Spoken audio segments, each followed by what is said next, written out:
মায়ের বদদোয়া কবুল হয়। কেমন ভাবে মায়ের বদদোয়া কবুল হয়? আজ থেকে কয়েক বছর আগের ঘটনা। এখানে যদি ময়মনসিংহ জেলার কোন বাপবাই থেকে থাকেন, শেরপুর জেলার বাপবাই থেকে থাকেন, অথবা জামালপুর অঞ্চলের বাবারা বাইরা থাকেন, আপনারা বুঝতে পারবেন এরকম একটা ঘটনা কিন্তু ঘটেছিল। আজ আমি বাস্তব বলে দিতেছি, আজ থেকে কয়েক বছর আগের ঘটনা। তৎকালীন সময় আমার বন্ধুগণ, আমার নিজস্ব গাড়ি ছিল না। ঢাকা জেলার মহাখালী বাস থেকে, বাস স্ট্যান্ড থেকে টিকিট কাউন্টার হইতে টিকিট কাটার মাধ্যমে জামালপুর, শেরপুর, ময়মনসিংহ জেলায় যাওয়া লাগতো। এমনি ভাবে বাজানো, যখন টিকিট কেটেছি, শীত মৌসুম, টিকিট কেটে যখন বাসে উঠবো, বাসে ওঠার আগে আবার তারপরে টিকিট মাস্টার টিকিট চেকিং করে, টিকিট চেক করে আবার আস্তে আস্তে করে সিরিয়াল ধরে উঠায়। যখন বাজান অন্যান্য ভাই বোনদের সাথে যখন সিরিয়াল ধরলাম, শীত মৌসুম ছিল, মুখ বান্দা, মাফলার দিয়ে ঢাকা, শুধুমাত্র চোখ বের করা। আরে বন্ধু, টিকিট দিয়ে চেক করতেছেন ভদ্রলোক, ওনাকে দেখতেছি উনি পঙ্গু, ওনার একটা পাও নাই, হাতের নিচে ঠ্যাঙ্গাটা দিয়ে দাঁড়ায় আছে। কিন্তু চেহারার দিকে তাকানোর পর মন বলে দিতেছে, এই লোকটাকে দেখছি মনে হয় লোকটাকে কোন জায়গায় যেন দেখছি। আমার আল্লাহ সাহায্য করলেন, যেখানে চলে আসলো এই লোকটাকে না গত বছর স্টিয়ারিং ধরে গাড়ি চালাইতে দেখছি। তার মানে ইনি তো সাবেক ড্রাইভার ছিল। এখন ব্যাপার কি, পঙ্গু কবে হইল, ড্রাইভারি বাদ দিয়ে দিল। গত বছর তার পাওটা ভালো দেখছি, আজকে কেন তার পাও কাটা, আমার একটু জানতে হবে। কাছে দিয়ে সালাম দিলাম, পরশপাতারে জিজ্ঞাসা করলাম, লোকটা আমায় চিনে ফেললেন। আমি শুধু বলতে চাই, বাবার বদদোয়া, মায়ের বদদোয়া দেখেন আল্লাহর কাছে লেগে যায়। মা বাপ রাজি থাকলে আল্লাহ রাজি থাকে, মা বাপ বেজার হইলে আল্লাহ নারাজ হয়ে যায়। এই কথাটা বোঝানোর জন্য বলছি বন্ধু, খুব খেয়াল করে কথাগুলি শুনবেন, এদিক সেদিক নজর দিবেন না। আস্তে করে কাছে যাইয়া লোকটাকে সালাম দিয়ে ডাক দিয়ে বললাম, ভাই আপনি আমাকে চিনছেননি? মুখ থেকে যখন মাপটা সরাইলাম, চেহারাটা দেখার পরে ডাক দিয়ে হুজুর আপনাকে ভালো করে চিনি, আপনার ওয়াজ এই গাড়িতেও চালাই, আমাদের বাড়িতেও আপনার ওয়াজের ক্যাসেট চলে। ওই সময় বাজান সিডি ক্যাসেটের জামানা ছিল। লোকটা ডাক দিয়ে কয়, হুজুর আপনি ভালো আছেননি? আমি বললাম, আমি ভালো আছি ভাইজান, আপনাকে জিজ্ঞেস করি, মনে কষ্ট নেবেন না। আপনার তো গত বছর আমি দেখে গেছি ভালো মানুষ, পাটা ভালো, আজকে দেখতেছি আপনার পাও কাটা, ঘটনাটা কি? এই পা এরকম হলো কিভাবে? এক পায়ের 3 ভাগই নাই, কোন মতন রানের কাছে একটু সামান্য এই পাওটা, বাকি 3 ভাগ পাও, এই একটা পাও এরকম দুর্ঘটনা কেমনে ঘটলো?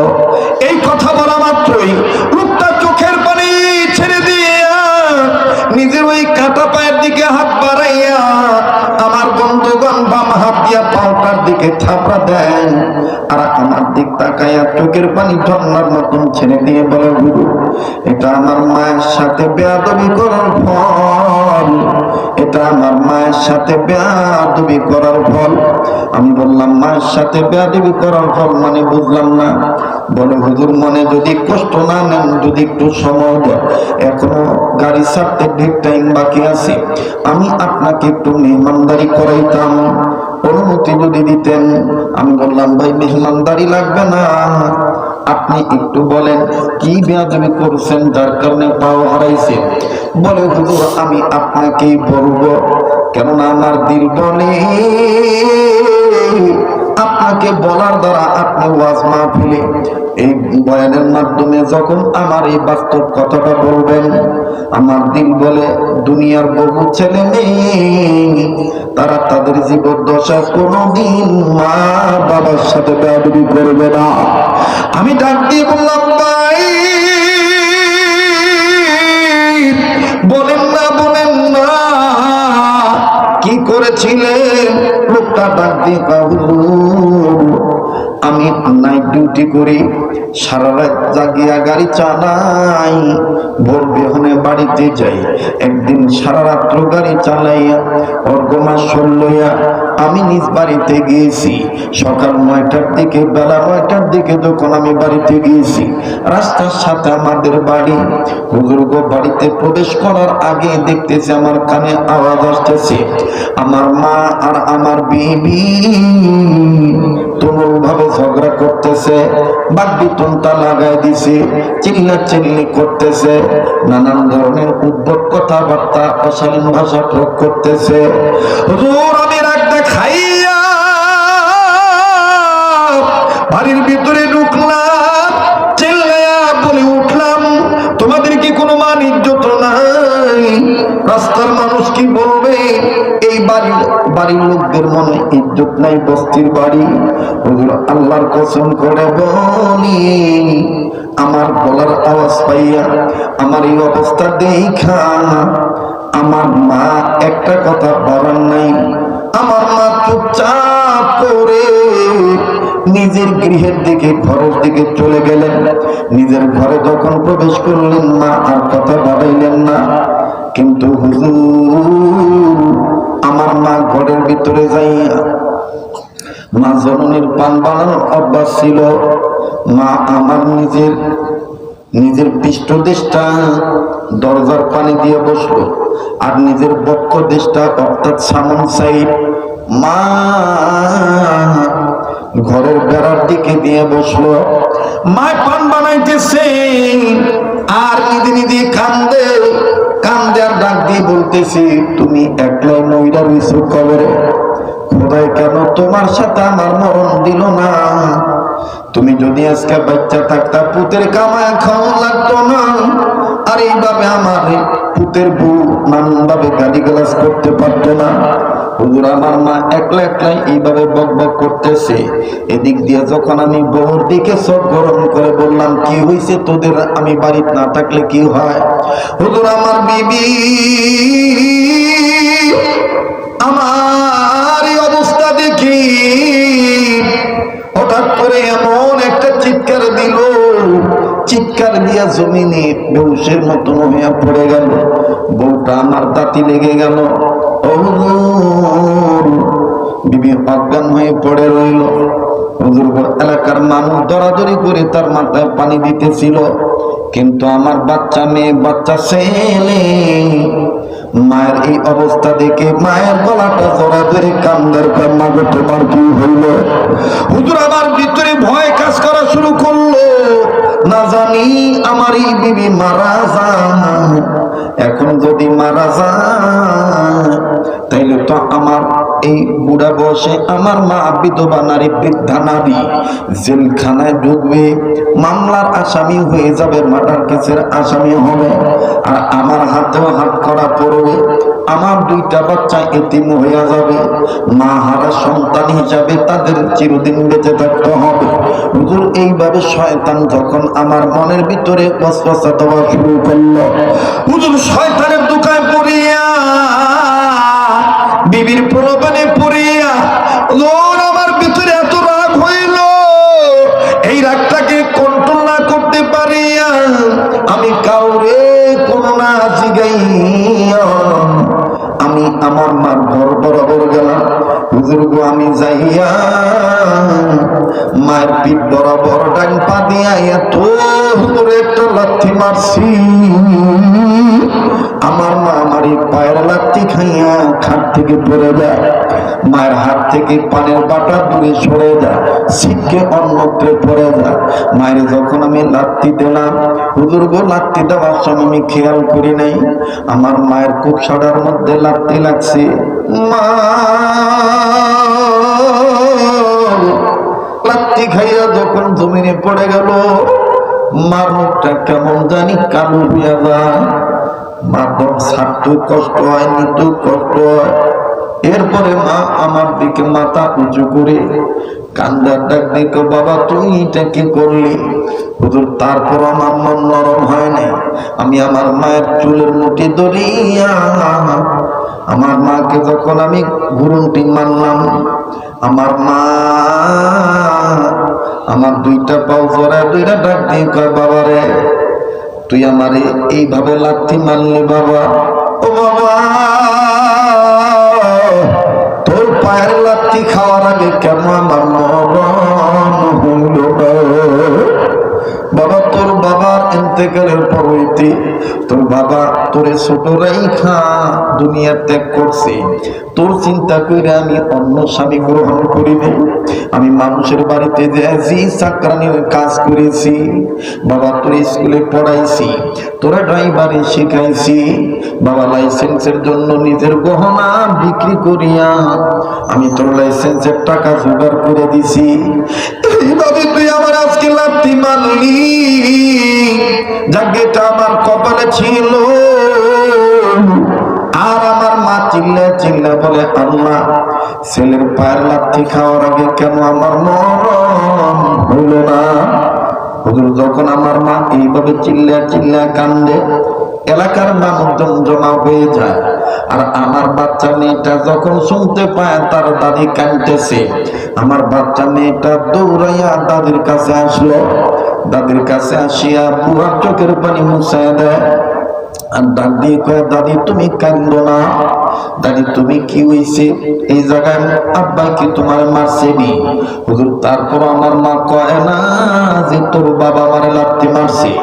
আমার মা আমার মেয়েটাকে বুকে জড়ায় দইরা কান্দার ডাক দিয়ে বলে, দাদু ভাই এটা আমার কপালে লেখা ছিল, তোর বাবার পায়ের লাথি খাওয়া লাগলো। আল্লাহ কেন তোর বাবার পায়ের লাথি খাওয়ার আগে আমার মরণ দিল না? হুজুর, আমার মা এইভাবে বলে আর কান্দে। কান্দতে কান্দতে যখন জমিনে গড়াগড়ি দেয় আর আমার মেয়েটা দাদির চোখের পানি মুছা দিয়া, মেয়েটা এবার আমার দিকে তাকাইয়া চোখ বড় বড় করে তাকাইয়া আমাকে উপর্য করে কিল ঘুষি মারে আর ডাক দিয়ে বলে, তুমি কেমন ছেলে? এইভাবে মায়ের কেউ লাথি মারে নাকি? তুমি আমার দাদির কাছে মাপ চাও। ও আব্বু, তোমার মায়ের কোনো দোষ নাই, দোষ আঙ্গো মায়ের। আঙ্গো মা তোমার মায়ের সাথে এরকম প্রায় ঝগড়া করে। হুজুর, যখন আমার বাচ্চা মেয়েটা আমার মায়ের পক্ষে এইভাবে সাক্ষী দেয়, মনে হইল আসমান ভাঙ্গা আমার মাথায় পড়লো। আর আমার বাচ্চা মেয়েটা বারবার আমার হাত ধরে টান দেওয়ার পরে তাদের কাছে মাপ চাও। হুজুর, আমার মা তখন আমার গালি দেয় না, বারবার খালি আমার মেয়েকে ডাক দিয়ে বলে, মাপ চাইতে হবে না, এটা আমার কপালে ছিল। আমার কেন আল্লাহ মরণ দেয় না? এই পোলার পায়ের লাথি খাওয়ার আগে কেন আমার মরণ হলো না?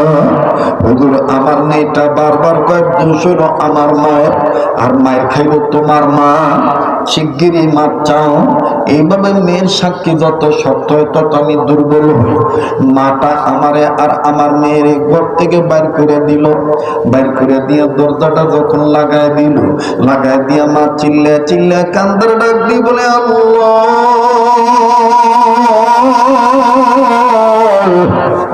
তুমি ছাড়া আমার আপনার কেউ নাই। একটা ছেলে ছিল আমার আপু, এই ছেলেটা আজকে আমার বউর প্রবণে পড়িয়া লাথি মারলো। ও আল্লাহ, ওর লাথি খাওয়ার আগে কেন আমার মরণ হলো? আল্লাহ, আমি আর এই মুখ কাউকে দেখাইতে চাই না। হুজুর, আমার ভিতরে তখন আরো ডিপ্রেশনে এমন কাজ করতেছে, মায় না জানি আত্মহত্যা করে, আর এদিকে আমার কাছে দুনিয়াটা আন্দার আন্দার লাগতেছে। হুজুর, কিছুক্ষণের মধ্যে দেখতেছি বিবির মাথা অনেকে পানি ঢাললো, বিবির জ্ঞান ফিরে আসলো। আমার বিবিকে অনেক মহিলা অনেক পুরুষ রাগ দেখায় দেখায় বলতে যে, তুমি কেমন বউ? তোমার কারণে নিজের মায়ের গায়ে নিজের ছেলে লাথি মারলো, তোমার কারণে তোমার শাশুড়ি আজকে মার খাইলো। আল্লাহ কিন্তু সহ্য করবে না, শিগগিরই শাশুড়ির কাছে মাপ চাইয়া নেব। হুজুর, এই দিক দিয়ে দরজা বন্ধ। সারাদিন আমার আর কোনো খানা খাদ্য হইল না, গোসল আমি করতে পারলাম না, কোন মতন হাত মুখ ধুইলাম।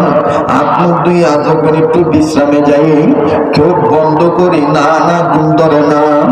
দিলের মধ্যে বারবার আমার ভয় আসতেছে, কোন মায়ের আমি এইভাবে লাথি মারলাম। বাইরে অনেক লম্বা কথা সংক্ষেপ করে দিলাম। আমি শুধু বুঝাইতেছিলাম মায়ের দোয়াও কবুল হয়, মায়ের বদদোয়াও লেগে যায়। মা বাবার আঘাত দিলে আল্লাহ সহ্য করে না, এটার বাস্তব প্রমাণ। ঘটনাটা বলছি বন্ধু, খুব খেয়াল করে কথা শোনা চাই। লোকটা ডাক দিয়ে বলে, হুজুর পরবর্তীতে নাইট ডিউটিতে আবার আমার ঢাকামুখী আসতে হবে গাড়ির টিপ নিয়া। সন্ধ্যার আগে আগে আমার বিবি আমার ডাক দিয়ে কয়, আপনি মনে কষ্ট নিয়েন না, আজকে আর এই বিষয় নিয়ে ভাবিয়েন না, যান আপনি ডিউটিতে যান। আগামীকালকে প্রয়োজন বোধে আমি আর আপনি দুইজন মিলিয়া মায়ের দুইটা পা জড়ায় ধরে কাঁদব। মা মাপ না দেওয়া পর্যন্ত পা ছাড়বো না। হুজুর যখন দেখলাম বেবিটা একটু নমনীয় ভাব দেখাইলো, এখন আমার দৌড় দিকে মায়া লেগে গেল। আর মায়ের দিকে তো মায়া আগে থেকেই লেগে আছে। আমার মা দরজা খুলে দেয়, আমি কাপড়টা গায়ে দিয়া ডিউটি করার উদ্দেশ্যে যখন বের হলো, হুজুর দেখেন মা কারো কয়, আমার বাচ্চা মেয়েটা দৌড়াইয়া যাইয়া আমার মায়ের দরজা টুকাইয়া আমার মায়ের দরজা টাক দিয়া ডেকে ডেকে বলে, দাদি আব্বু চলিয়া যায়, আব্বুরে কিছু কইবানি, আব্বু তো আবার আগামীকালকে সকালে আসবে। ও আব্বু, ও দাদি, আব্বু ডিউটিতে জায়গা, আব্বুরে কিছু কইবানি। হুজুর আমার মা তখন ওরা করলেন না। আমার মা দরজাটা খুলিয়া কোন মতন নিচু হইয়া, ওই যে মায়ের নাতিরে যে কুপসায় লাগছে, মা আর সোজা হইয়া বসতে পারে নাই। মা নাতিনের ডাক শুনিয়া দরজাটা খুলিয়া দেখলাম নিচু হইয়াই কান্দে আর ডাক দিয়ে কয়, মনা তোর আব্বা ঠিক মতন খাইছেনি, তোর আব্বারে খাইয়া যাইতে কর। আর আজকে মনে হয় তো ঘুমও হয় নাই, এইভাবে কি আজকে যাওয়াই লাগবে? ডিউটিতে না গেলে কি হয় না? হুজুর আমার মার প্রতি আমি আরো দুর্বল হয়ে গেলাম, কিন্তু আমার বিবি আমারে মা কাছে যেতে দিল না, আমারে ডিউটিতে যেতে বাধ্য করলো। আমি ডিউটিতে চলে আসলাম। হুজুর দেখেন আল্লাহর নাম দুনিয়ার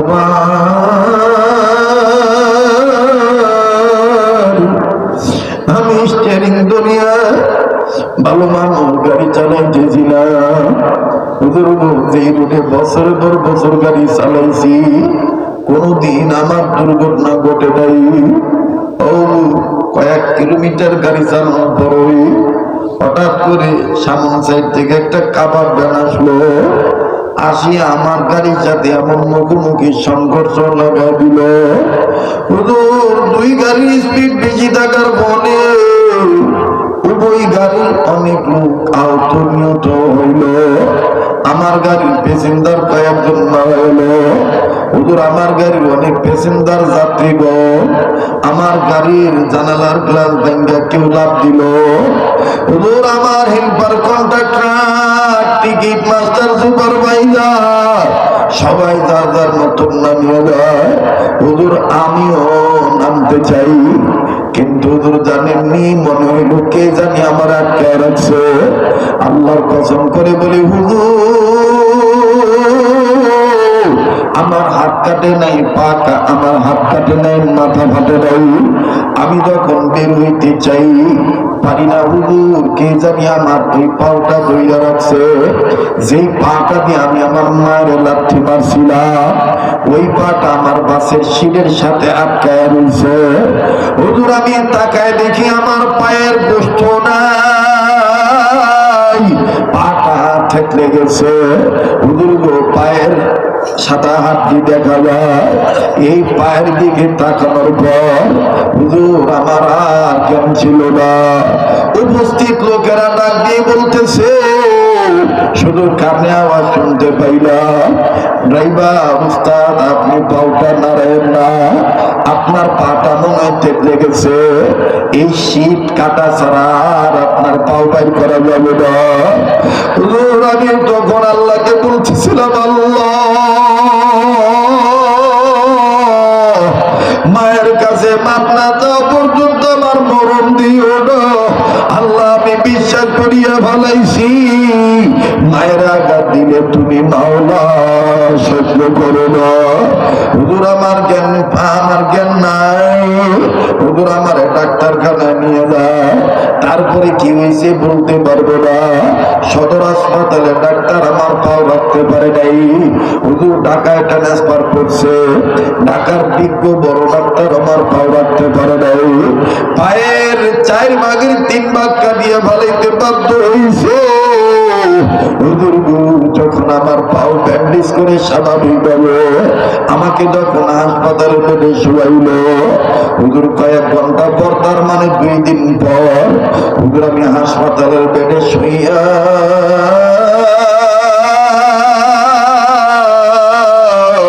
আমি টের পাই কে জানি আমার পা কাটা পাও আস্তে আস্তে টিপ দেয়, আর আমার বাম পাটাও টিপ দেয়, কখনো মাথার চুল ধরে টিপ দেয়, আবার কখনো আমার হাত ধরে টিপ দেয়, আর কানে আওয়াজ আসতেছে কে জানি গুনগুন করে কান্দার ডাক দিয়ে কয়, আল্লাহ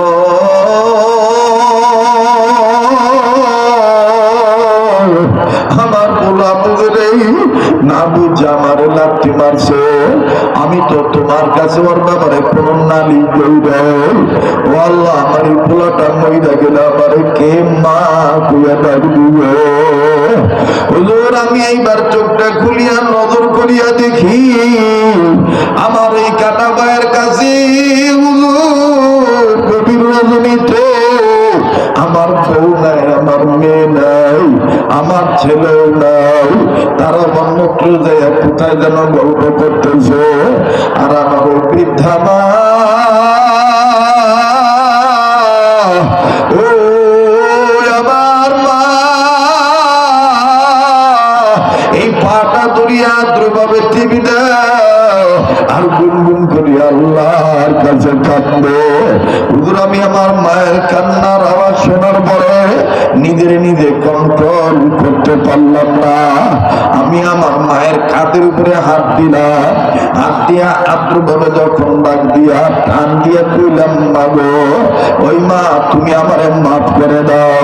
হুজুর আল্লাহর কসম করে বলি আমার মায়ের যখন বলছি মা আমারে মাফ করে দাও, আমার মা আমার দিক তাকাইয়া চোখের পানি আমার কপালে পড়ছে, গালে পড়ছে, বুকে পড়ছে, মায়া আমার কপালে একটা চুপা দিল, আর আমারে ধরে ধরে কান্দার ডাক দিল, বাবা আমার কাছে আর মাপ চাইতে হবে না, ও বাবা তুই যে আমার মা কইয়া ডাক দিছ, বাবা আমি সব বুঝিয়ে গেছি, বাবা তুই যে বেঁচে আছো বাবা এটাই লাখ কোটি শুকরিয়া আল্লাহর দরবারে, বাবা তুই মরিয়া গেলে কে আমাদের মা কইয়া ডাক দিত। হুজুর আমার মা কয় বাবা আর এরকম মাথা গরম করিস না, বাবা আজকে যদি তোর কিছু হইয়া যাইতো, বাবা তুই যদি মরিয়া যাইতি আমার এইভাবে কে মা কইয়া